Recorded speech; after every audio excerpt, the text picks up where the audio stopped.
Siyempre, nakaka-excite. Nakaka-excite yung bagong installation na kit for mortise. Ito yon yung bago namin.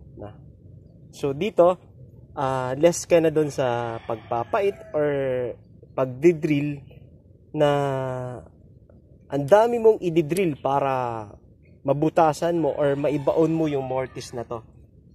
Yan. So, paano siya nagwo-work? Yan. Ito, ang ginawa ko ay nakasukat na, no? So, yung sukat niya from upper to down, no? Down and up. Ayan. So, yun yung distance nun. Yan. Yung haba nun, yan yung lapad ng mortise na ipapasok natin. Ayan. So, meron akong guhit dyan. Yan yung guhit. Ayan. Yan. Yan yung guhit, yung pinaka-pangalawa. Yung isang guhit naman, yung ano na yan, yung pinaka-plate. Sa baba, yun naman yung pinaka-guhit niya. Nandoon. Ayan.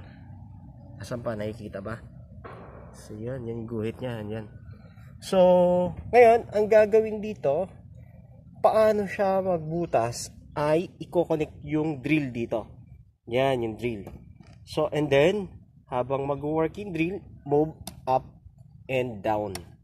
Ganun lang. Ganun lang kadali. Okay. And naka-set up na yung pag-install. Yung pagbutas. Ganun lang.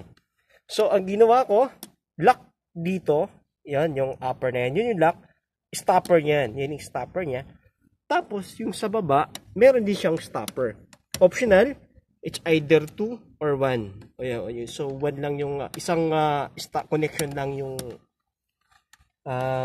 nilock ko. Ayan.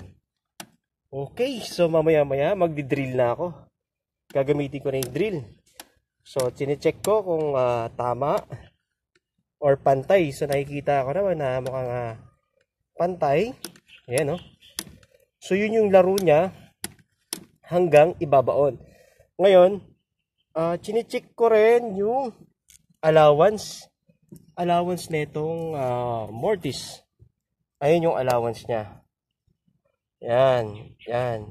So, yun yung ibabaon. Yan, nakita? Yan yung ibabaon. Okay, bye-bye.